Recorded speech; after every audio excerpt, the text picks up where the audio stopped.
Éco-Sahel. 26 minutes d'économie africaine, économie du Sahel en particulier. Un rendez-vous hebdomadaire pour déchiffrer et analyser l'actualité économique africaine.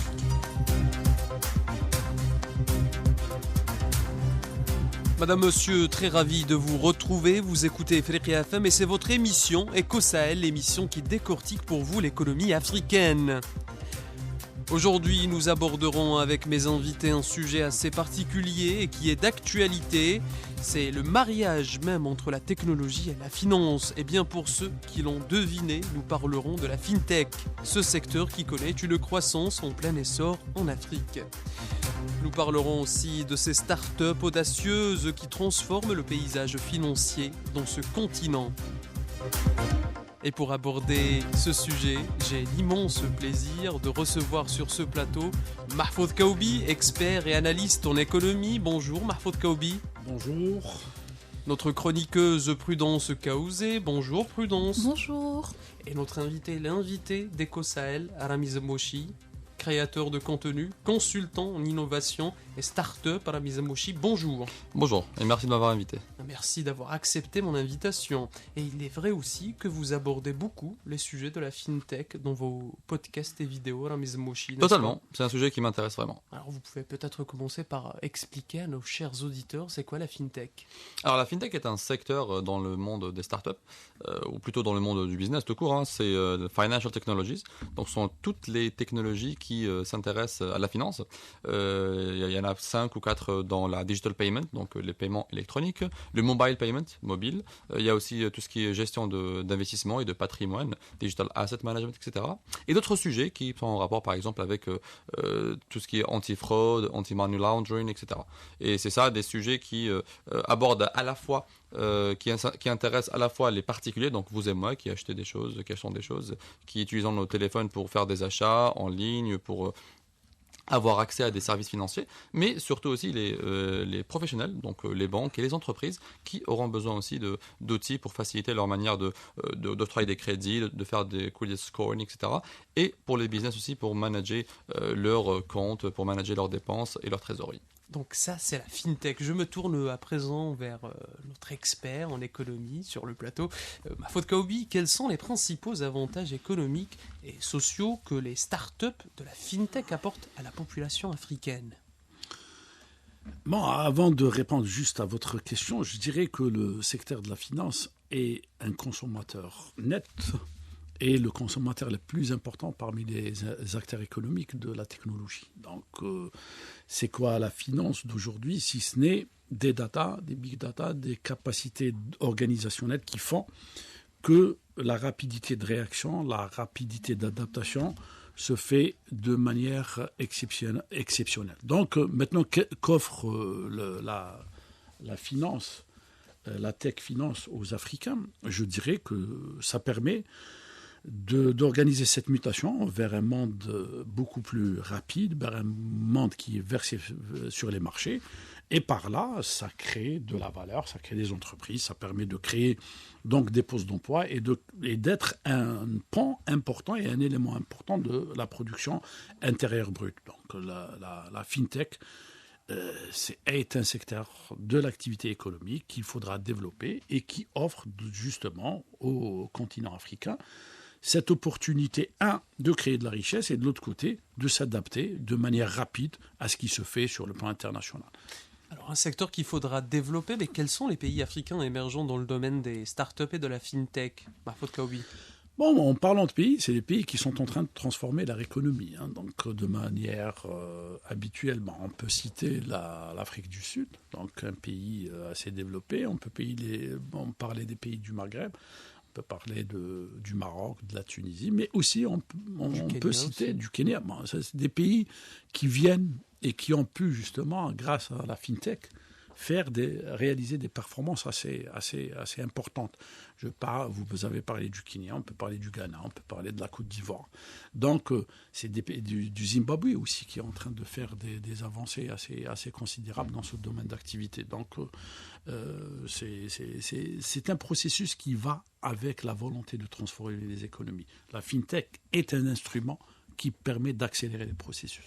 Et n'oublions pas aussi des patrons, le Nigeria qui occupe pratiquement les 2/3 des investissements fintech dans toute l'Afrique, le Kenya, la Tanzanie aussi qui sont très très avancés dans tout ce qui est mobile payments, et l'Afrique francophone, notamment le Sénégal qui a eu une première licorne qui est Opay, qui a réussi à lever beaucoup d'argent et donc à pouvoir entrer dans ce club très privé des licornes. En Afrique, on a récemment doublé le nombre des licornes, il y avait 3, maintenant c'est 6. Il faut rappeler que les licornes sont les boîtes, les startups qui ont une valuation qui dépasse le 1 milliard de dollars avant de passer en bourse. Et là, en Afrique, on compte 5 ou 6 licornes, ce qui est extraordinaire. Alors avant, c'était un secteur qui était à la traîne en Afrique, mais aujourd'hui, ce n'est plus le cas. On peut voir qu'il y a une croissance assez remarquable de ce secteur. Mais qu'est-ce qui a fait ce changement, Ramiz Mouchi ? Alors, il faut noter que les chiffres vont être le facteur qui va nous aider à faire ça, à dire pourquoi. Déjà que l'Afrique est un pays extrêmement jeune. D'ici 2030, on aura 1,5 milliard d'habitants. Une très bonne partie de ces habitants-là sont jeunes et donc c'est des digital natives. C'est des gens qui sont nés avec le digital, qui ont tout fait avec leur téléphone portable et leur smartphone. Et donc maintenant, c'est à eux d'utiliser la technologie pour faire les paiements comme ils ont fait autre chose, les réseaux sociaux, etc. Et que c'est un secteur qui a avancé d'une manière très rapide, qui a pu attirer des financements étrangers, notamment on a parlé de Opay qui a pu attirer SoftBank, un des premiers investment funds au monde, qui est japonais d'ailleurs et qui a investi dans des boîtes comme Uber et tout. Et ça a permis d'avoir les ressources nécessaires pour pouvoir développer ces solutions-là. Et comme dernier chiffre déjà, entre 2020 et 2021, on a triplé la population des startups en Afrique et la moitié de ces nouvelles startups sont des fintech. Et notre chroniqueuse Prudence qui veut rebondir sur les propos de notre invité Ramiz Mouchi. Oui, selon ce rapport, les startups africaines sont parvenues à lever 3,3 milliards de dollars l'an dernier, un abondement de valeur de 55%. Et oui. Et le téléchargement gratuit. Donc, parlons justement du financement. Mahfoud Kaoubi, y a-t-il en Afrique des organismes qui financent ces startups de la fintech ? Non, pour les fonds d'investissement sont les premiers pourvoyeurs de financement pour les startups, tout simplement parce que les conditions d'accès pour les startups sont nettement plus favorables que dans d'autres contextes. Maintenant, l'activité est en train de connaître un essor particulier.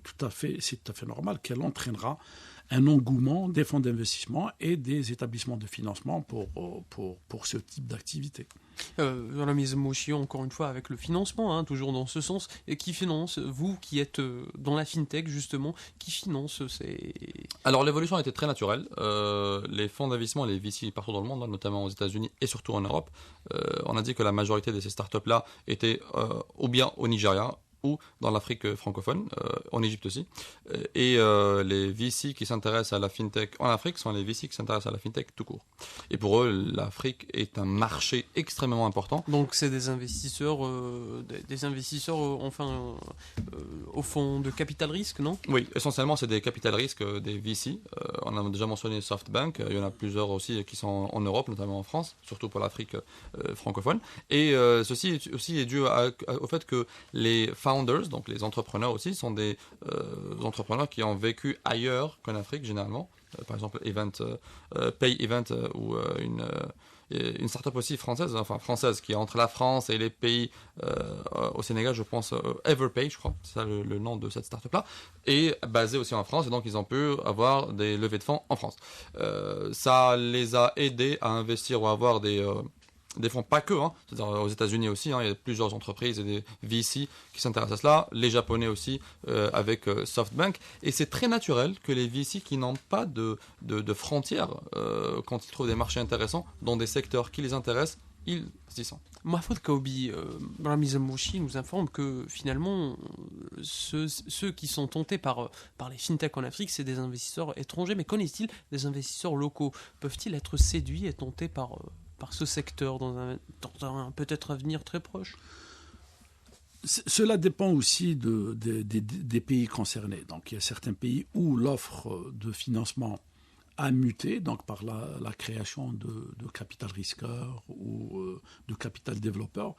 Je dirais que c'est des processus normaux. Donc, quand les marchés mutent, quand les transformations se font, donc systématiquement, il y a une adaptation de l'offre de financement pour accompagner ce type d'activité.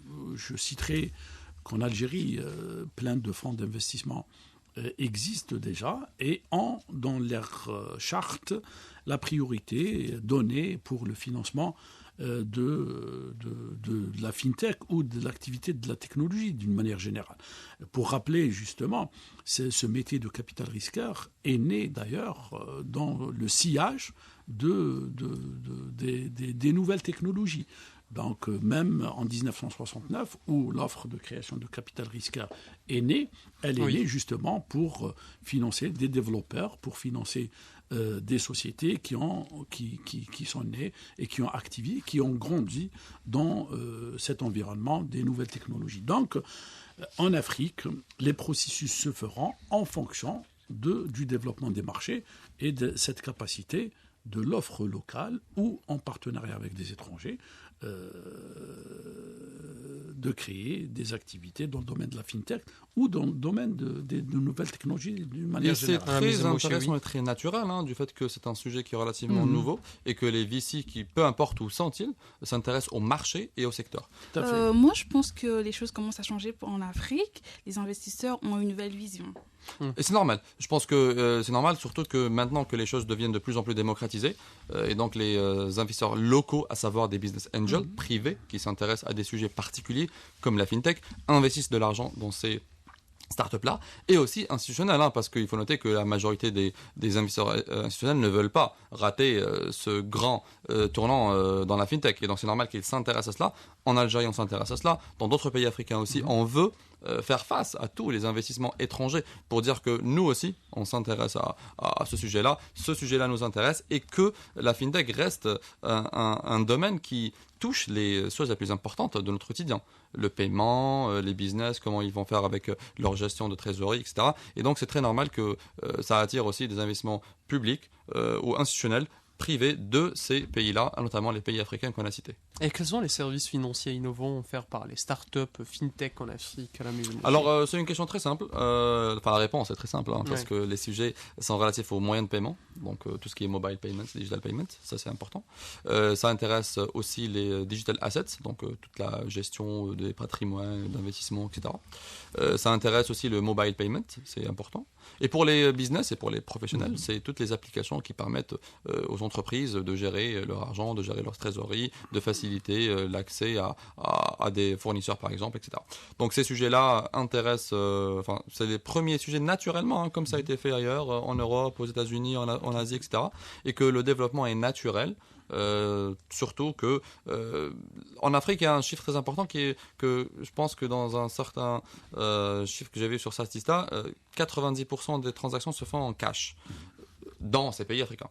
Et que le défi était de passer vers d'autres moyens de paiement. Il y a par exemple le moyen qui est le mobile payment qui a connu un excellent succès dans des pays comme le Gabon, la Tanzanie, etc. où il y a eu pratiquement 90% je crois des frais dans un pays africain, je ne me rappelle pas lequel, ont été payés via le mobile payment. C'est 90%. C'est-à-dire que tout le monde a payé les frais de scolarité de ses enfants en utilisant le mobile payment qui est utilisé pour payer plusieurs services de tous les jours, que ce soit des achats quotidiens au supermarché ou des achats entre particuliers. Le peer-to-peer payment, donc je vous envoie de l'argent, vous m'envoyez de l'argent, etc. C'est très important, notamment pour les gens qui travaillent, qui ne sont pas dans le même endroit physiquement. Ça, c'est les sujets qui intéressent et c'est les sujets qui répondent aux questions et aux attentes et aux défis qui se trouvent dans ces pays. C'est vrai, Mahfoud Kaoubi, le e-payment, c'est un sujet qui intéresse fortement l'Afrique. Oui, en tous les cas, le progrès se fait de manière de plus en plus remarquée. Donc, une prise de conscience, mais pas que, parce que se mettre à jour par rapport à ce qui se fait sur le plan international. Et puis, ça a été tout à l'heure soulevé, la population, les utilisateurs sont actuellement, donc quand on voit la courbe d'âge en Afrique, cette population jeune qui est très connectée d'une manière ou d'une autre, donc elle a sa prédisposition pour l'utilisation des nouveaux moyens de paiement. Et maintenant, de l'autre côté, les nouveaux moyens de paiement constituent une solution pour plein de pays africains dans la mesure où l'efficacité de l'utilisation de ces moyens n'est plus approuvée. Et donc, on a tous les facteurs qui sont favorables pour le développement de ce marché, qui, pour le rappeler, on vient d'avoir un chiffre de 90% de transactions cash. Ça démontre tout le potentiel que le e-payment, les moyens de paiement nouveaux, peuvent capter par rapport à un marché qui reste très, très rentable. Alors, Rami Zemouchi, encore une fois, ces entreprises, ces startups de fintech qui viennent de l'étranger en Afrique, peuvent-ils travailler en étroite collaboration avec les Africains ? C'est-à-dire, peuvent-ils faire travailler les Africains, faire ce qu'on appelle maintenant une transmission de savoir à ces Africains, à la population africaine ? Peut-être bien, oui. Mais ce que je pense, moi, c'est que les Africains, c'est le moment où nous devons reprendre un petit peu les sujets qui nous concernent. C'est des sujets qui sont locaux, généralement. La technologie, maintenant, l'accès est devenu un peu plus simple qu'avant. On n'a pas besoin de Big Brother qui vient pour nous apprendre des choses. Mais, ceci dit, la collaboration est importante, surtout parce qu'il y a des startups et une avancée assez, qui est naturelle dans les pays européens ou surtout américains. Mais avec ce qu'on appelle le leapfrog, le fait que nous sautons rapidement de l'état actuel vers un état beaucoup plus avancé en ayant pris l'expérience des gens ou des pays qui sont différents, enfin qui ont déjà avancé, notamment les pays européens ou américains, ça nous aide à faire ça. Et il y a plusieurs exemples en Afrique des pays qui ont pu avancer sur ces sujets-là, surtout que quand ça concerne la fintech, c'est généralement des défis qu'on peut relever seul. En Afrique, et qu'on devrait relever seul. En Afrique, ceci dit, si la collaboration ou l'investissement étranger, qui généralement apporte aussi un certain savoir-faire, peut contribuer à l'accélération de cette réussite. Prudence, oui. La majorité des commerçants ou des futures entreprises envisagent de démarrer leur activité en ligne, c'est-à-dire des secteurs vraiment très croissants. Les e-commerce ont totalement bouleversé la donne. On voit que les Africains s'intéressent véritablement, fortement à la fintech et aux startups. Donc c'est un domaine qui est en croissance. Mahfoud Kaoubi, ce que vient de dire Rami Zemouchi à propos de la transmission, du savoir, des échanges d'expériences, selon vous, on peut se passer de cette transmission ? Donc on peut se passer de ces startups étrangères ? Non, Rami avait décrit les choses de manière assez bonne. Sauf que ? Non, pas sauf que. Moi, j'adhère à ce qu'il a dit. C'est des processus naturels. Donc, les Africains, ce sont des utilisateurs comme d'autres utilisateurs. Ils peuvent être aussi à la tête de start-up qui à l'origine de joint venture avec soit des Africains qui sont installés à l'étranger, que ce soit en partenariat avec d'autres nationalités.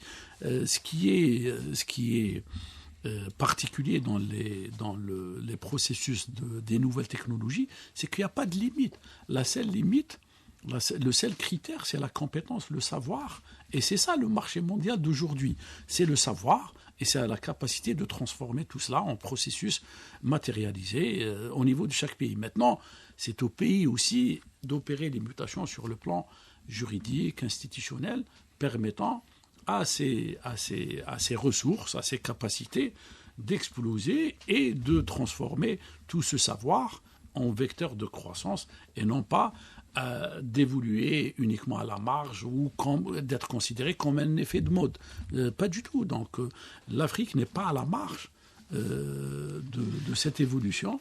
Et maintenant, c'est une impulsion qui doit être donnée par l'adaptation de l'environnement institutionnel et juridique aux nouvelles technologies, car on parle de monnaie, on parle de finance, et la monnaie et le finance, c'est des secteurs qui sont strictement réglementés, et c'est des éléments de souveraineté des pays. Maintenant, c'est aux États, aux institutions, d'être à la page avec les compétences qui sont développées par les Africains d'ici et les Africains d'ailleurs, et qui ne demandent qu'à être encouragés pour trouver l'essor qui est le leur, naturellement.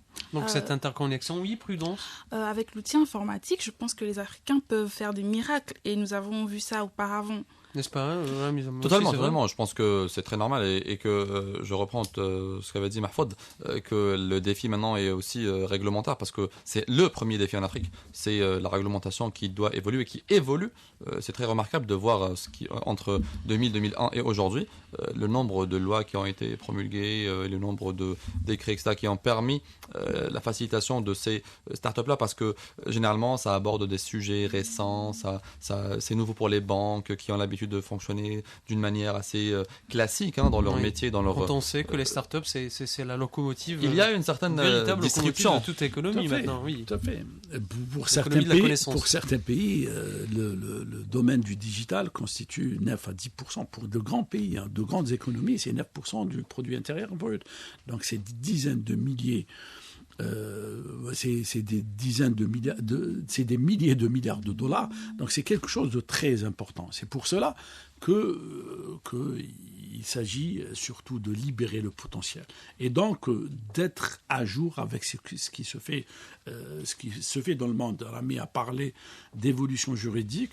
Je dirais qu'elle est relativement lente pour certains pays, ce qui constitue une perte de marge de développement et un déficit de valeur créée. Ce qui fait qu'il y a des déperditions encore et de la ressource locale est en train de migrer ou d'émigrer vers d'autres cieux qui valorisent cette possibilité. C'est pour cela que ce domaine de FinTech est intimement lié avec les projets de transformation des économies africaines. Oui. La FinTech offre cette possibilité. La technologie pour promouvoir l'inclusion financière. Inclusion financière, compétitivité. Parce qu'actuellement, au niveau mondial, la compétitivité, la différence entre les grandes organisations dans le domaine de finance se fait sur ce qu'on appelle le contrôle de gestion. Et le contrôle de gestion, actuellement, il est constitué de deux éléments. La performance technologique et la performance organisationnelle. Et donc, la mutation se fera à travers les fintech, se fera parce qu'elle imposera de nouvelles logiques d'organisation, de nouvelles logiques d'efficacité qui bousculera nécessairement l'état de fait qui existe déjà et qui est à l'origine des retards que l'Afrique est en train d'enregistrer sur ce plan-là.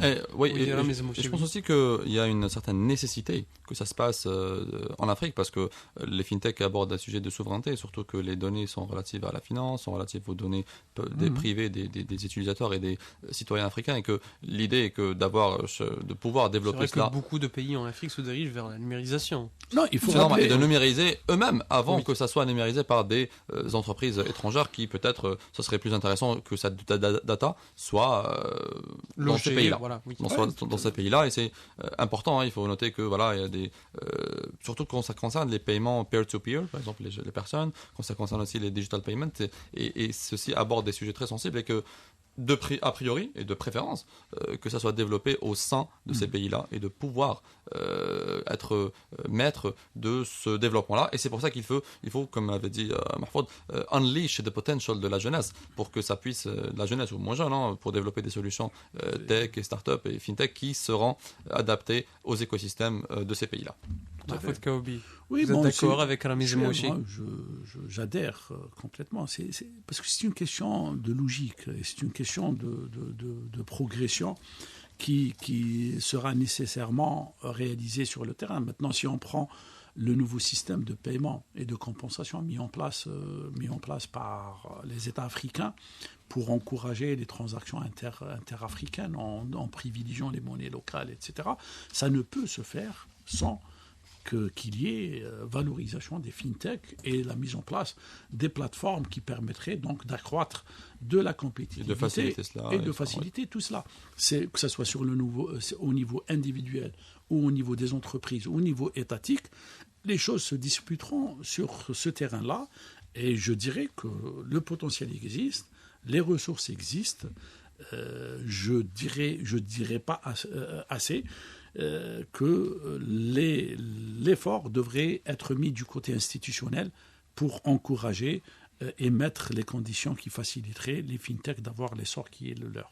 Et Prudence, ça se passe comment au Congo? Vous êtes originaire de la République démocratique du Congo. Est-ce que les jeunes s'intéressent aux startups là-bas? Oui, de plus en plus les jeunes s'intéressent parce que Ils ont compris que l'avenir appartient aux jeunes et que on doit tout faire pour créer des entreprises, et de plus en plus des jeunes créent des entreprises de nos jours au Congo.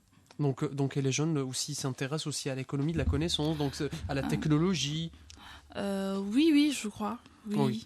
Donc le Congo qui est, pour rappeler, pour rappel, le Congo est un pays peuplé de jeunes. Hein. Alors Mouchi, je reviens vers vous et puis on termine l'émission car nous devons rendre l'antenne.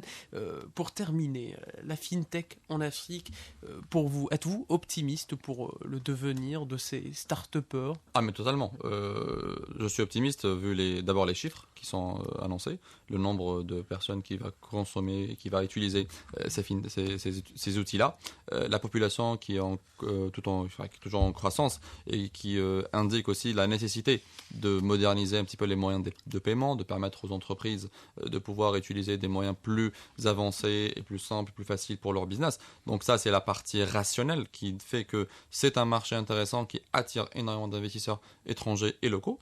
Et d'un autre côté, je pense aussi qu'il y a j'ai eu la chance de voir une bonne partie de start-up africaines récemment. J'étais au Vivatech où il y avait des pays qui avaient totalement des stands, où il y avait plusieurs start-up. Je peux me rappeler du Sénégal, de la Tunisie, où j'ai vu plusieurs start-up qui étaient du Congo aussi. Il y avait même Africa Tech qui était là-bas présent avec les meilleures start-up africaines.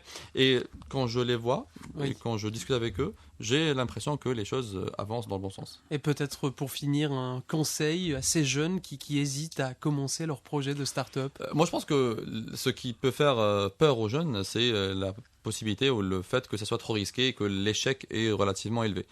Ceci est très normal et surtout qu'une bonne partie des startups réellement échouent. Ceci dit, l'opportunité ou le coût de cette opportunité-là, il vaut le coup pour qu'on puisse se lancer. Surtout que parfois il y a des sujets importants, intéressants, des problèmes de société qui peuvent ou qui ont besoin de trouver des solutions, et c'est à ces jeunes-là ou des gens qui sont du domaine qui s'intéressent aux besoins, finding the pain, qui permettra de développer des solutions qui deviendront des entreprises à réussir. Donc je pense que c'est nécessaire qu'il y ait un max de nombre de jeunes entrepreneurs qui se lancent dans ces projets-là, et qu'on aura toujours des success stories qui vont inspirer d'autres entrepreneurs à vouloir commencer cette aventure, parce que oui, c'est une aventure et c'est une très très belle aventure. Chers auditeurs, c'est ainsi que s'achève cette émission. Je tiens à remercier mes invités d'avoir répondu à mes questions et tout d'abord d'avoir accepté mon invitation. Chers auditeurs, vous pouvez retrouver cette émission sur les réseaux sociaux de la chaîne Ifriqiya FM. Merci à vous, à la semaine prochaine.